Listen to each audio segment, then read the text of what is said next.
Assalamualaikum warahmatullahi wabarakatuh. Saya Dr. Agus Jati Sunggoro, spesialis penyakit dalam, konsultan hematologi onkologi medik, Finasin. Dalam hal ini saya adalah dosen di Prodi Ilmu Penyakit Dalam. Mata kuliah yang saya ampu adalah teori dan praktikum profesi hematologi. Saya akan memaparkan mata kuliah saya, teori dan praktikum profesi hematologi menggunakan metode DIA, Delivery, Interaction, and Assessment. Jadi deskripsi mata kuliah ini adalah pada pembelajaran pada stase ini menekankan pengelolaan terkait kasus ilmu hematologi onkologi medik ditinjau dari etiopatogenesis, gambaran patofisiologi dan patologi, gejala, dasar tata laksana yang komprehensif, komplikasi serta prognosis pasien. Pembelajaran ini memfokuskan pada pengelolaan pasien kasus kompleks di bidang hematologi onkologi medik secara langsung atau supervisi dari dosen pembimbing klinik. Mahasiswa akan terlibat secara langsung pada pelayanan kesehatan, baik di poliklinik dan bangsal rawat inap di rumah sakit. Kegiatan pembelajaran yang dilakukan adalah bedside teaching, case-based discussion, perkuliahan, diskusi, dan responsif.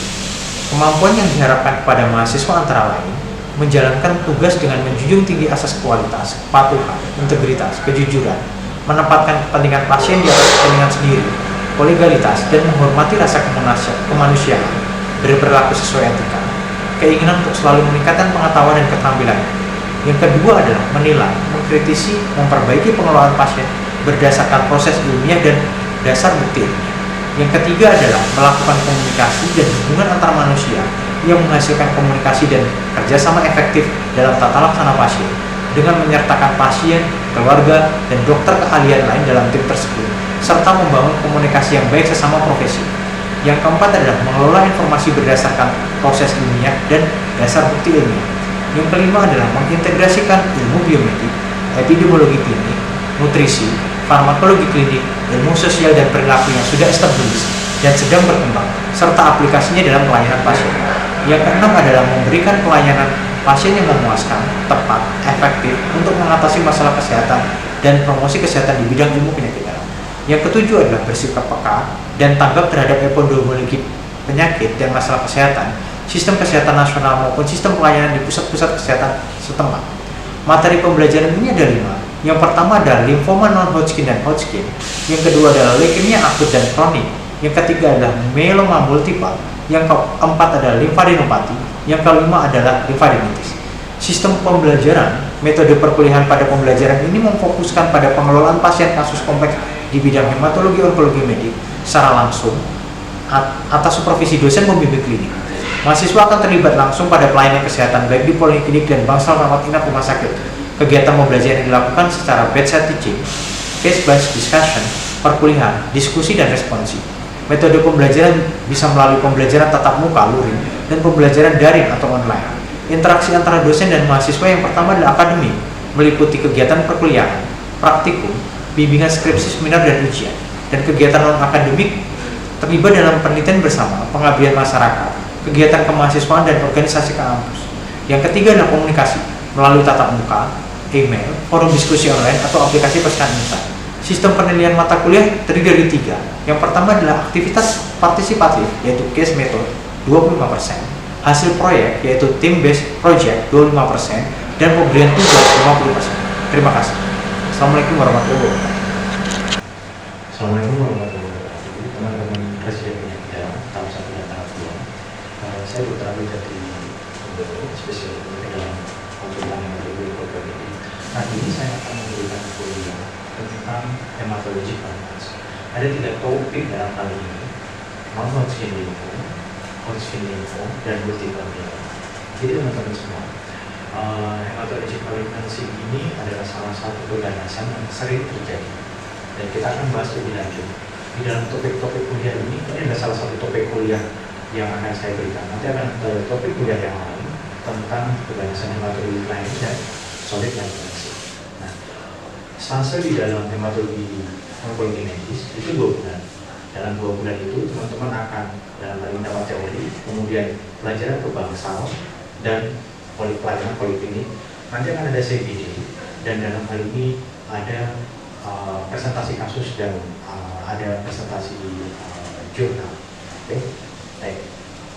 Nah, topik pertama tentang non-Hodgkin lymphoma. Non-Hodgkin lymphoma ini adalah keganasan dari kelenjar getah bening. Oke, sama Hodgkin lymphoma juga dari kelenjar getah bening. Nanti tapi ada bedanya. Nah, biasanya si non-Hodgkin lymphoma itu dari sel B, limfosit B. Tapi juga ada keganasannya dari limfosit T. Gitu. Ada juga limfosit T. Nah, secara epidemiologi dia itu keganasan yang biasanya pada usia dewasa tua. Makanya secara epidemiologi biasanya pada usia 65 tahun ke atas seperti itu. Dengan median usia 67 tahun. Nah, non-Hodgkin lymphoma itu adalah salah satu keganasan yang paling sering gitu ya. Di anak-anak juga sering. Nah, untuk di UK yang di Inggris itu nomor 6. Secara itu di dunia nomor 5. Nah, kita itu kan punya kelenjar limfatik. Nah, ini gambaran dari kelenjar limfatik. Sel B dan sel T itu adalah limfosit. Limfosit itu berasal dari imatur dari limfoblas yang sudah terjadi maturasi. Semua prosesnya adalah di bone marrow. Di bone marrow. Setelah terjadi diferensiasi menjadi limfosit, maka akan terjadi maturasi di kelenjar getah bening. Kalau limfosit B itu akan masuk di kelenjar getah bening. Kalau limfosit T akan mantul di timus. Zaman dulu kita tahu ada timus, ada kelenjar di timus. Nah, akan terjadi maturasi di sini. Nah, limfosit B itu akan berkembang jadi sel plasma. Teman-teman tahu sel plasma yang akan menghasilkan imunoglobulin. Kalau limfosit T itu akan bergabung bermaturasi menjadi T sel, dalam hal ini T helper dan T cytotoxin. Oke, yang akan dalam hal ini berkembang dalam hal ini untuk imunitas seluler ya, T cytotoxin sama T helper. Kalau limfosit B tadi akan jadi sel plasma yang menghasilkan imunoglobulin. Nah, keganasan yang terjadi pada saat terjadi suatu proses maturasi di kelenjar getah bening akan jadi suatu limfoma ini tadi. Gitu ya. Nah, ini dia. Presentasi klinisnya bagaimana? Presentasi klinisnya adalah adanya benjolan di kelenjar getah bening. Oke, bisa di mana aja? Bisa di leher, bisa di inguinal, bahkan dalam hal ini bisa ekstranodal. Apa maksudnya ekstranodal? Di luar kelenjar getah bening. Kan dalam hal ini misalnya ada di usus gitu ya, itu namanya ekstranodal. Ada di liver itu ekstranodal gitu ya. Oke. Nah, secara presentasi dalam hal yang clinical presentation dibagi menjadi berbagai macam. Lihat ya. Ada indolent lymphoma. Indolent itu adalah yang berkembangnya itu pelan-pelan. Yang kedua agresif gitu. Jadi secara klinis kita bisa tahu kalau misalnya benjolannya itu munculnya lama atau berkembang itu namanya indolent gitu. Tapi kalau benjolannya itu cepat dalam hitungan hari atau bulan benjolannya tambah gede itu namanya agresif. Nanti PK-nya bermacam-macam. Kalau misalnya agresif gitu ya, itu salah satu PK-nya adalah diffuse large B-cell lymphoma gitu ya. Tapi kalau yang indolent biasanya PK-nya namanya follicular lymphoma, di mana dia pelan gitu. Itu gejalanya kalau misalnya indolent cuma ada benjolan kecil di leher, hilang timbul. Tapi kalau agresif, benjolannya itu cepat besarnya. Selain itu juga ada base symptom. Apa itu base symptom? Keringat malam, berat badan turun, kemudian ada demam, begitu ya. Tadi sudah saya sebutkan yang extranodal lymphoma, bisa di GI tract, bisa di kulit, bisa langsung ke otak, begitu. Nah, klasifikasinya gimana? Tadi sudah saya sebutkan. Ada dari sel B, ada dari sel T, gitu ya. Tergantung dari induknya dari mana. Oke, kalau sel B 85%, itu contoh PA-nya ada diffuse large B-cell, follicular, mantle cell, marginal zone. Gitu. Tapi kalau yang dari sel T, oke, biasanya di kulit misalnya, peripheral T-cell lymphoma gitu. Ada benjolan-benjolan kulit yang banyak gitu, setelah di biopsi dikiranya jamur, ternyata enggak, ternyata dia limfoma putis gitu ya. Nah, secara klasifikasi itu dibedakan jadi dua, suatu yang agresif dan indolent. Agresif cepat berkembang, itu PH-nya bermacam-macam gitu ya. Dan indolent itu yang pelan-pelan. Nah, salah satu yang indolent adalah CLL. Jadi kalau chronic lymphocytic leukemia itu adalah suatu bentuk limfoma yang indolent, suatu bentuk limfoma yang indolent.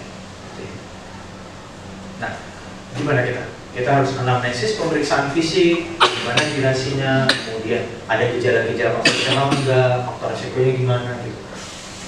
Diagnostik boxnya gimana? Nomor 1, tidak bisa pakai FNAB, harus di biopsi insisi.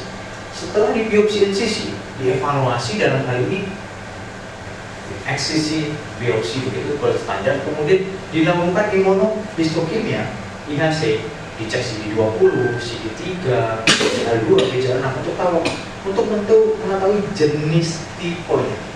Kalau kita tahu jenis tipenya, nanti pengobatannya akan disesuaikan dengan jenis tipenya. Lab-lab dasar untuk mengetahui nanti pelayanan kemoterapi gitu ya. Imaging fungsinya buat apa? Dalam hal CT scan thorax, USG abdomen, CT abdomen gitu. Untuk staging, nanti saya jelasin tentang staging. Genetik atau molekuler gangguan molekuler ini untuk tahu nanti biasanya dia jenis limfoma yang mana, apakah dia agresif atau enggak. Tapi dia bisa agak susah. Nah, stagingnya menurut kriteria Ann Arbor, simple banget, dibagi jadi 1, 2, 3. Kalau dia punya benjolan 1 aja kelenjar getah bening, di satu sisi cuma 1 benjolan, itu stadium 1. Kalau stadium 2 itu ada 2 benjolan kelenjar getah bening di satu sisi diafragma. Contohnya di leher kanan kiri, itu stadium 2. Atau di inguinal kanan kiri, yang lain-lain nggak ada, itu stadium 2. Disebut stadium 3 jika ada benjolan di 2 sisi dari diafragma. Maksudnya gimana? Oh, di bawah ada, di atas ada, sehingga komplit untuk pengecekan radiologis untuk mengetahui staging itu. Kalau stadium 4 itu udah diffuse atau sudah terjadi metastasis, misalnya ada di paru, ada di liver, ada di bone marrow gitu ya. Nah, yang selanjutnya adalah IPSS atau International Prognostic Index, yang dari usia, stadiumnya 3 atau 4, LDH-nya naik apa enggak, ECOG-nya bagus atau enggak, ada ekstranodal apa enggak. Nanti masing-masing nilainya 1 kalau positif. Kalau poinnya itu lebih dari 4, lebih sama dengan 4, itu high risk. Dalam hal ini survivalnya cuma 26%. Tapi kalau dia nilainya itu 1 gitu, 0 atau 1, dia low risk, di mana survivalnya 7%. Low itu kalau misalnya 2 poin, high intermediate itu kalau 3 poin. Ada berbagai macam TP, gitu. Tapi yang biasa internasional prognostik index, IP score. IP score untuk tahu prognostik. IP score ini juga untuk tahu kita suatu terapi yang agresif apa enggak. Nah, teman-teman harus hafalin ini gitu. Karena dibuat nanti biasanya mereka juga akan mengeluarkan hal tentang si prognostik ini. Treatmentnya itu berdasarkan histologi. Ya, dia termasuk yang indolen atau yang agresif gitu ya. Terapi yang utama adalah kemo, karena ini ada suatu hematologic malignancy. Kemudian bisa plus minus radioterapi, tergantung dari stagingnya. Kalau kita ketemu sama sesuatu yang folikular gitu ya, ketemu yang folikular atau indolen, kalau dia nggak diffuse, dia nggak benjolan yang besar banget, kita cuma wait and see aja. Nggak kita agresif, cuma benjolan kecil di sini dari terapi, wait and see aja kita evaluasi.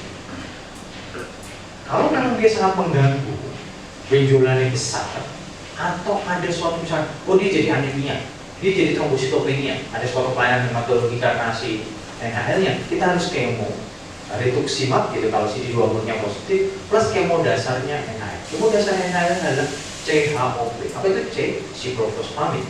H itulah hidroksidoxorubicin dalam hidroxorubicin.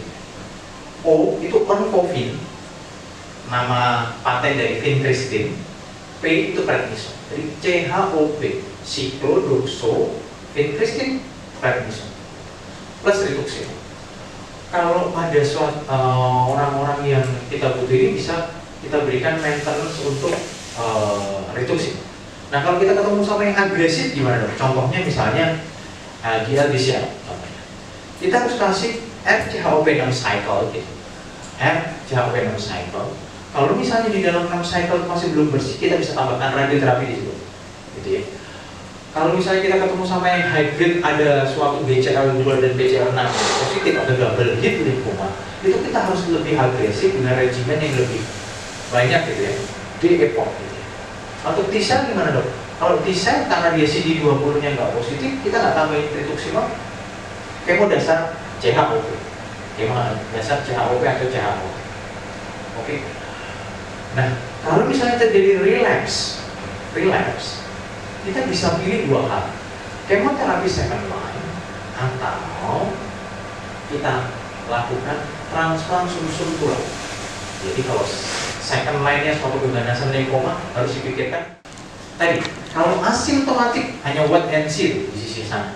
Tapi kalau dia simptomatik gitu ya, simptomatik kita harus pikirkan untuk dilakukan kemonya apa nanti regimennya sesuai dengan ini gambaran sana. Nah, kalau ini mental cell, kalau ini dialgisia. Nah, kalau dialgisia gitu ya, salah satunya juga dialgisia. Itu kita harus lihat IP score sama usia. Tadi saya bilang regimen dasar RCHOP gitu. Ini RCHOP semua nih. RCHOP semua. Nah, kalau misalnya IP score-nya tinggi dibilang ditambahin polatuzumab, ini obat baru, nanti CD20 namanya polatuzumab. Polivi namanya, polivi. Jadi bukan cuma RCHOP, tapi ditambahin polatuzumab ini. Nah, saya Oke. Ini kalau relapse refractory saya gambarin aja. Kalau misalnya ini harus ini intention to transplant apa? Kalau intention to transplant ya akan dilakukan kemodosis ini kemudian ditransplant. Tapi kalau no intention to transplant ya dalam hal ini second line terapi, kemoterapi konvensional. Ya. Ini novel terapi dalam ini terapi baru untuk non-Hodgkin lymphoma. Tadi saya bilang CAR T-cell, kemudian ada target terapi dan responnya gimana? Setelah selesai kemo, idealnya dilakukan PET scan. PET scan. Di dalam PET scan itu ada yang namanya skor. Skor namanya skor Deauville. Skor Deauville ada 1 sampai 5 gitu ya. Disebut skor Deauville yang negatif kalau 1, 2, 3. Kalau skor Deauville yang positif dalam hal 4, 5 itu berarti penyakitnya masih ada. Namanya partial respon, belum complete respon. Gitu ya. Oke. Jadi secara umum saya mau bilang untuk topik yang NHL ini karena kita bagi itu. NHL itu biologinya bermacam-macam. Kita butuh tisu biopsi jaringan eksisi, cek IHC, di profiling molekuler untuk tahu terapinya. Terapi utamanya adalah kemoterapi atau target terapi plus gitu ya. Kalau misalnya terjadi relapse, selular terapi dalam hal ini CAR T-cell salah satu pilihan. Gitu. Sebelum kita beranjak ke sesi kedua, ada pertanyaan dari teman-teman ya? Oke, silakan.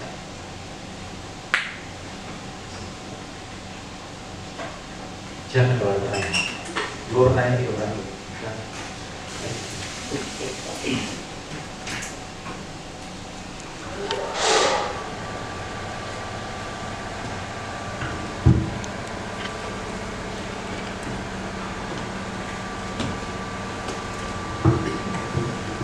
Terima kasih dokter, saya Adri, Presiden Internal 1, mohon izin bertanya dokter. Untuk pemberian terapi ini diberikan RCHOP. Nah, bagaimana dengan pasien yang ternyata pada saat itu diberikan selama 6 siklus dengan jeda 21 hari? Bila ada pasien yang ternyata putus di tengah-tengah, apakah itu dimulai kembali atau mulai dari siklus pertama? Dan respon asesmennya ini ternyata harus dimasukkan dalam kriteria kriteria ini dokter. Kapan dikatakan tidak perlu dilanjutkan lagi atau lengkap semuanya seperti itu? Terima kasih dokter. Oke, jadi tadi saya ungkapkan, misalnya kita ketemu di suatu B-cell NHL dalam diffuse large B-cell, kemoterapi dasar kan RCHO. Tapi ini saya bilang tadi, untuk menentukan terapi kita harus personalize antara orang per orang. Kita harus tahu dalam hal ini geriatrik usia tua apa enggak, lebih dari 65, ini performance statusnya bagus apa enggak, secara laboratorium bagaimana, fungsi jantung harus jadi bagus apa enggak. Karena rituximab, siklo, dan doxo itu bikin kardiomiopati. Jadi kalau kita ketemu pasien itu heart failure atau ada suatu riwayat suatu gangguan jantung, sehingga dua regimen ini harus diganti, ataupun kalau nggak diganti harus di adjusting dose, sehingga harus dipersonalize orang per orang, jadi nggak yang habis itu kayak semua di terapi yang sama. Oke, personalize. Misalnya kalau dia terjadi gagal jantung, mungkin rituximabnya itu tetap karena efek kardiomiopati dari rituximab adalah reversible. Maksudnya gimana dong reversible? Kalau kemonya berhenti, yang awalnya jadi heart failure nggak jadi heart failure lagi. Tapi beda sama siklo sama doxo. Siklofosfamid doxorubicin itu kalau terjadi kardiomiopati dia irreversible. Oke. Jadi kalau misalnya turun gitu ya, IF-nya turun 20% misalnya jadi gitu ya, nggak bisa balik lagi sama normal. Sehingga kita harus pilih benar-benar regimen kemo yang tepat apa, sehingga nggak secara apa namanya semua di sama. Kemudian kalau misalnya putus di tengah jalan karena sesuatu, kita harus cek evaluasi ini. Ini karena apa ya? Apakah karena suatu terjadi suatu efek samping atau ketaatan pasiennya gimana? Gitu ya. Kalau terjadi efek samping, berarti kita harus nomor satu evaluasi dosis.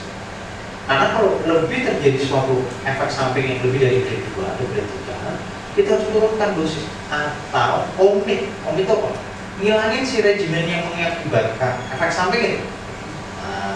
Sehingga bebannya nggak berat gitu. Sehingga kemo akan dilanjutkan dengan regimen yang lebih simpel gitu. Kalau misalnya karena efek samping. Kalau ini karena ketaatan pasien gitu, pasien nggak mau aja kalau udah enakan. Kita lanjutin lagi siklusnya tanpa nambah. Kenapa kalau ditambahin? Karena obat itu ada dosis maksimal. Jadi contohnya, rituximab atau doxorubicin gitu, itu ada yang namanya total maksimum dosis. Jadi nggak boleh doxorubicin udah pernah 6 kali dikasih lagi 6 kali dikasih lagi 6 kali gitu ya. Ini bukan paracetamol tuh.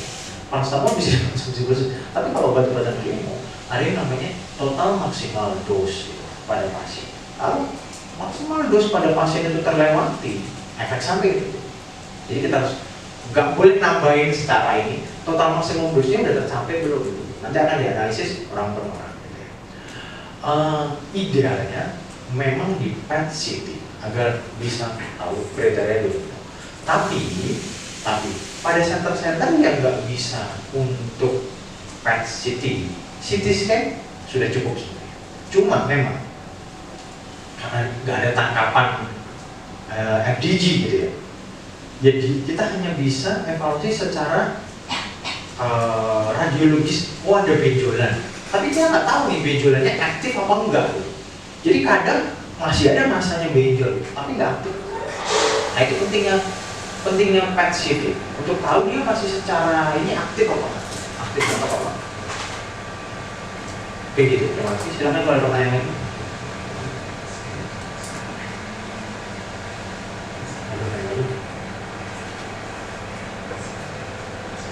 Saya lanjutkan ke topik selanjutnya. Kita bedakan antara yang tadi non-Hodgkin lymphoma, yang ini kita Hodgkin lymphoma. Dok, bedanya apa? Nomor 1, secara PA beda. Karena di dalam Hodgkin lymphoma nanti kalian akan tahu ada namanya sel Richtenberg cell. Apa itu? Sel binucleated cell. Satu sel isinya ada 2 nukleus kayak mata burung hantu yang akan diketahui. Kalau itu sangat spesifik untuk Hodgkin lymphoma. Poin pertama. Poin kedua, pola penyebaran atau pola munculnya KGB. Kalau non-Hodgkin lymphoma (NHL) itu scatter, namanya sentrifugal. Apa itu maksudnya itu? Macam-macam mas, benjolan di sini, jadi kayak acak gitu. Non-Hodgkin lymphoma kayak gitu. Tapi kalau Hodgkin lymphoma dia sentripetal, memusat. Apa itu maksudnya memusat? Misalnya KGB-nya di torak dalam hal mediastinum, ya udah KGB cuma di situ-situ aja, nggak ke yang lain.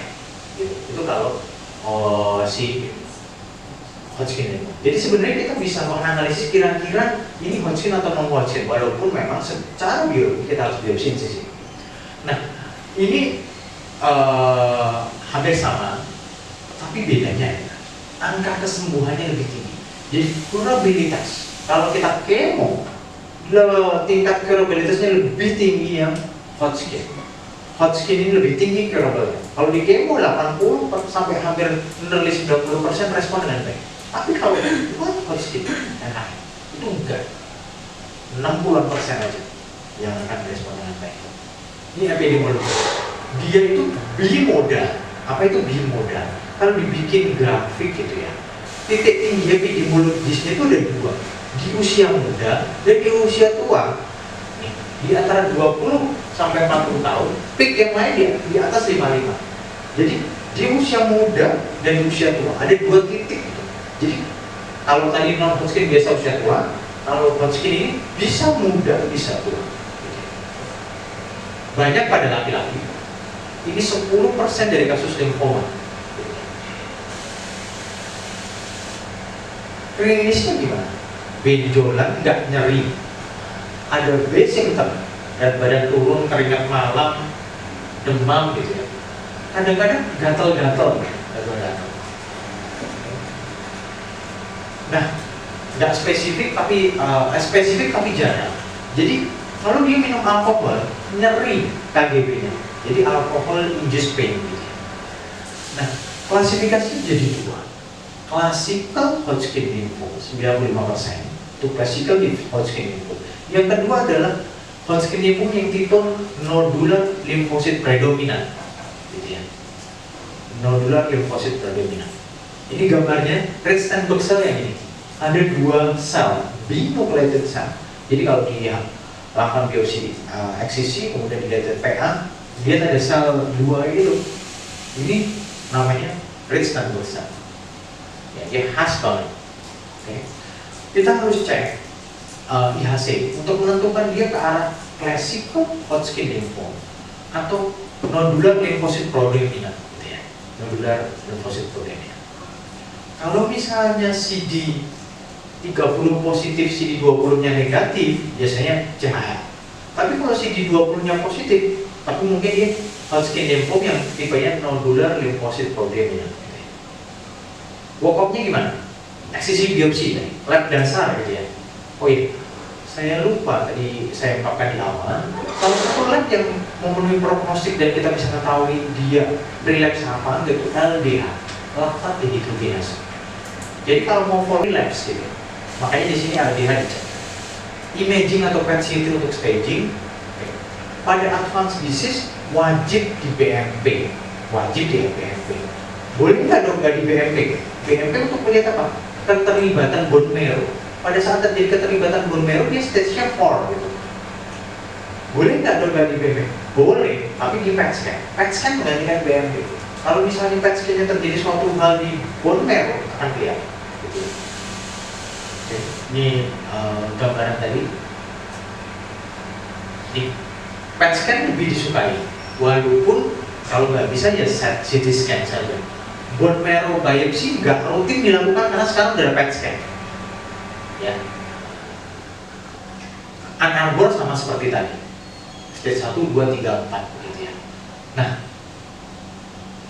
ini ada base symptomnya dan ada yang namanya external. Contohnya gini, kalau pasien itu ada base symptom, ada dua benjolan kanan kiri cuma di satu sisi diafragma, itu 2B. Jadi stadium 2B. B-nya bukan apa? A itu tanpa B symptom, B itu dengan B symptom. Dok, E itu apa? E itu ada kalau misalnya ada involvement external dan gitu. Contohnya ya, ada suatu perdarahan saluran cerna setelah dibiopsi oleh teman gastroenterologi, ini Hodgkin lymphoma gitu. Berarti dia ada external dan di kolon gitu. Jadi ada E-nya di belakang. Gitu ya. Kalau X itu tanda untuk kalau dia bulky disease. Contohnya gini, ada benjolan di satu sisi diafragma, di media spinum, CT scan ternyata diameternya paling panjang lebih dari 10 cm, lebih dari 10 cm. Jadi dia stadium 2X gitu. Misalnya di satu sisi diafragma. Tapi kalau misalnya dia ada dua sisi dalam hal ini, oh di inguinal juga ada benjolan dong, berarti 3X gitu. X menunjukkan apa? Tadi bulky disease. Oke, A tanpa simptom, B dengan simptom, X ada bulky, X extranodal. Nah, pendekatan terapi dibagi jadi dua. Ini early stage atau advanced stage. Stage 1, stage 2 itu early dan favorable gitu ya. Dibagi jadi favorable sama unfavorable berdasarkan itu LED, ada basic mutant apa enggak, apakah dia lebih dari 3 noda, bulky disease dan usia. Kalau advanced stage 3, 4 nanti pakai IBS, hampir sama kayak tadi cuma berbeda sedikit karena dia nambahin albumin, AB, laki-laki usia lebih dari 45, stage 4 dan lain sebagainya, limfosit dan BPC. Nah ini prinsipalnya gimana? Prinsipal terapi treatmentnya ini curable, ini bisa sembuh sehingga harus dilakukan pengobatan. Pengobatannya ABVD plus radioterapi. Kalau stage 1, stage 2. Oke. Stage 1, stage 2. Kalau misalnya kita punya PET, tadi 2-3 cycle kan saya bilang kan. Kalau kita punya PET, kalau misalnya 2 cycle habis itu negatif, nggak perlu diradiasi. Nggak perlu diradiasi. 1 cycle itu dihitung A sama B per 2 minggu. Jadi kemonya itu kan kemo dasarnya ABVD. A itu adalah adriamycin, doxorubicin. B itu adalah bleomycin. V itu adalah vinblastine. Kemarin karena kita tidak punya vinblastine, jadi pakai vincristine gitu ya. D-nya dacarbazine.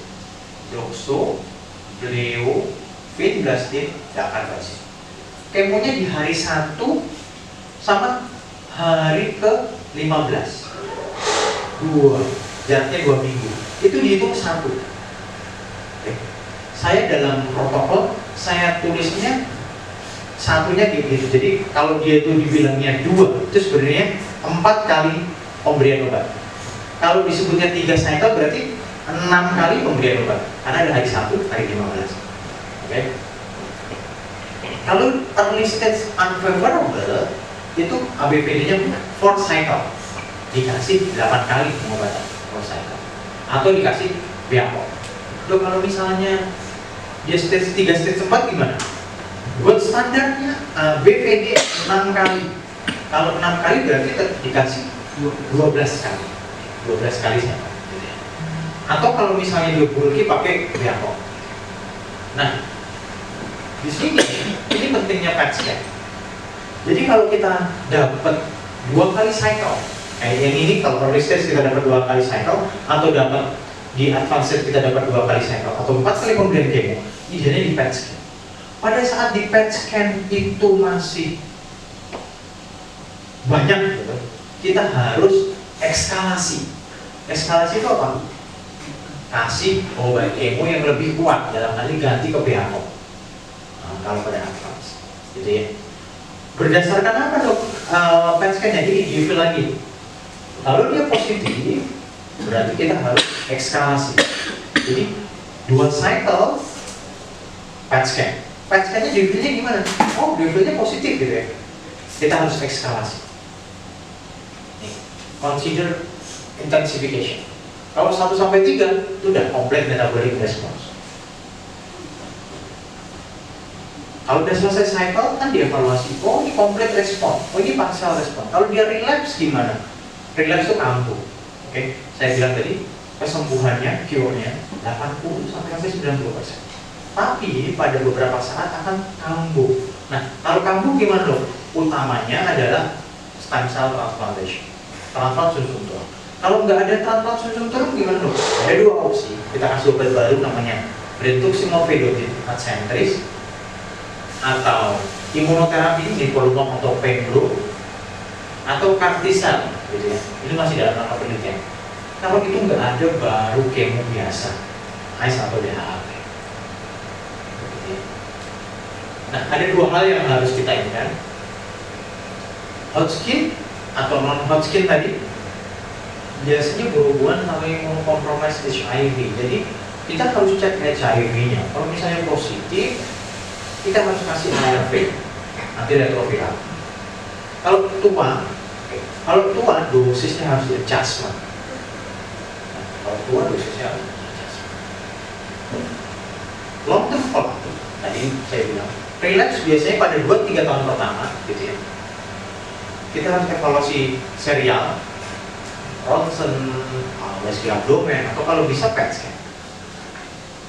Nah, karena pasien itu dapat paparan obat kemo, dapat paparan radiasi, sering terjadi kanker kedua atau secondary cancer akibat pengobatan yang muncul biasanya lebih dari 5 tahun.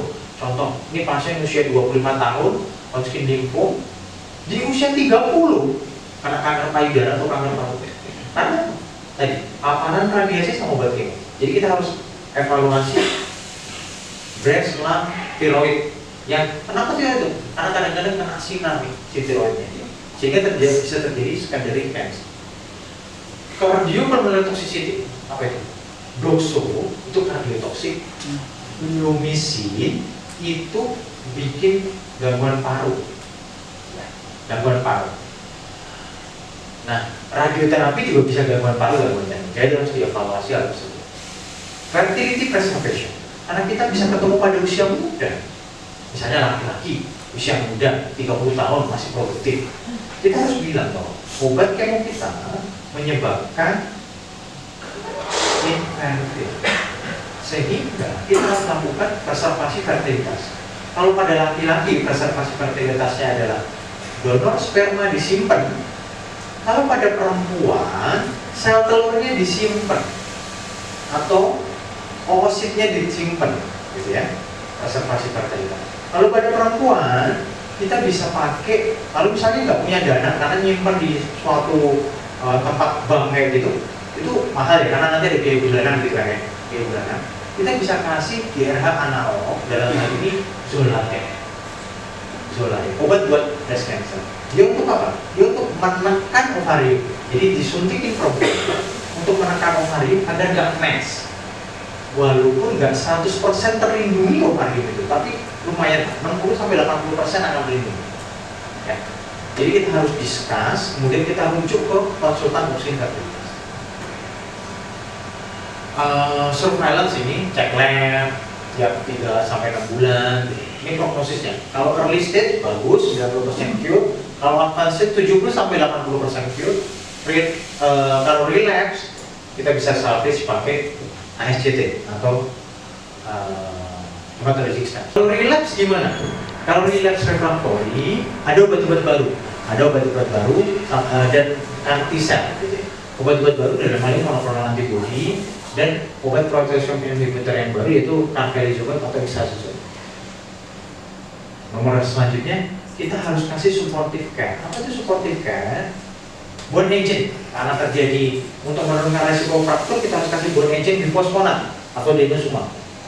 Kalau anemia ini gimana? Kalau kita nggak transfusi kita bisa kasih EPO, gitu ya. Infeksi gimana? Antivirus profilaksis, antibiotik profilaksis kalau dalam kemo plus vaksin. Pain management, karena pasien timbul nyeri kita harus kasih pain management, bisa dengan radiasi atau bisa dengan obat-obat anti nyeri. Renal protection, kita harus fit hiperkalseminya dengan kasih cairan yang cukup, gitu ya. Kasih bone agent untuk menurunkan kalsium. Kalsium yang tinggi akan berat. Nah ini terapi-terapi yang baru, tapi belum ada di sini. Nah, saya akan mengambil kesimpulan dari 3 topik tadi. Dalam hal ini non-Hodgkin lymphoma, dan multiple myeloma. Nomor 1. Early diagnosis. Dalam hal ini kita harus biopsi, nggak bukan terapi. Kalau misalnya MM kita butuh BMP sama lebih dari 10%. Dan ada kan. Kemudian multidisciplinary team, karena kita nggak bisa kerja sendiri, kita harus bareng-bareng sama psikosomatis, paliatif, kita butuh radioterapi, gitu ya. Kita butuh tim nefrologis, gitu ya. Kemudian treatmentnya individualized, jangan lupa terapi suportif. Ini komparatif overview-nya secara 3. NHL bisa dari sel B, bisa dari sel B. Kalau HL hanya sel B, oke, hanya sel B. Ada 2 tipe tadi, classical Hodgkin lymphoma sama nodular lymphocyte leukemia. Kalau MM dari sel plasma, karena sel plasma berarti B, lymphocyte dari awalnya. Oke. Variasi histologi bervariasi ini. first line treatmentnya kalau misalnya di LBC ada RCHOP, kalau Hodgkin lymphoma yang classical ABCD, kalau MM regimen terapinya VRD, Velcade, Revlimid, Dexamethasone. Salah satu hal yang ini kalau kita mau ngobatin, jangan lupa screening hepatitis. Pada saat terjadi hepatitis, harus kita kasih antiviral agar hepatitisnya nggak relapse sebelum pengobatan kemo. Apalagi kalau kita kasih monoklonal antibody. Oke, terima kasih. Ada pertanyaan di sesi terakhir. Nah.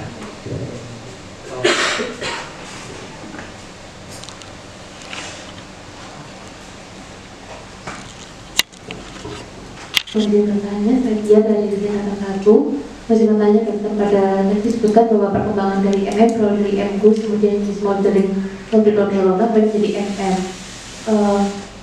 Mungkin ya saya dokter, apa sebenarnya yang menyebabkan perkembangan dari MGUS menjadi MM dan apakah kita bisa mencegahnya berkembang? Terima kasih dokter. Ya, pertanyaannya bagus. Kenapa ini bisa berkembang? Gitu ya. Kenapa ini bisa berkembang?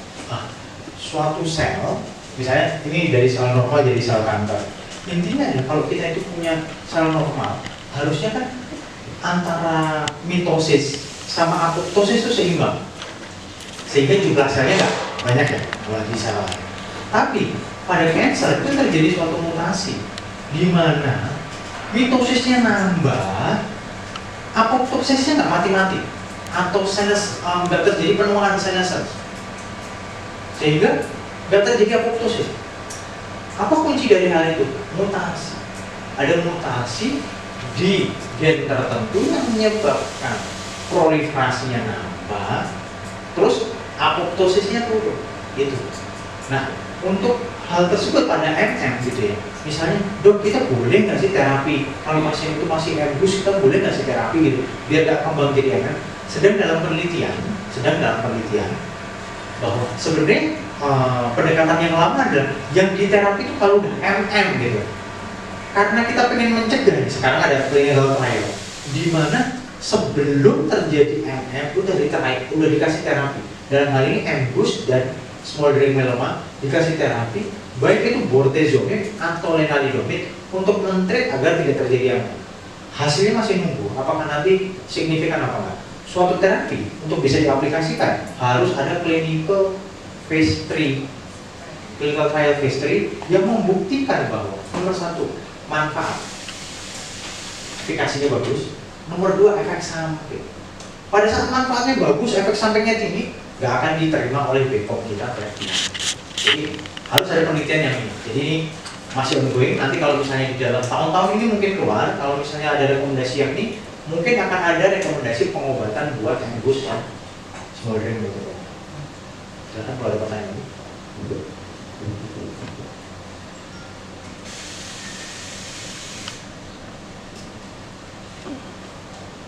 Cukup. Kalau misalnya tidak ada pertanyaan, nanti akan ada sesi kuliah selanjutnya dari saya. Kemudian nanti akan ada feedback. Silakan memberikan feedback kepada saya bagaimana untuk perbaikan dalam kuliah ini. Kemudian untuk mencapai tahapan RPS kita bahwa dalam kuliah, teman-teman nanti ada Google Form yang diisi untuk review kuesioner. Kira-kira kalian sudah paham belum sih? Ada pertanyaan singkat. Terima kasih kuliah sore ini. Assalamualaikum warahmatullahi wabarakatuh.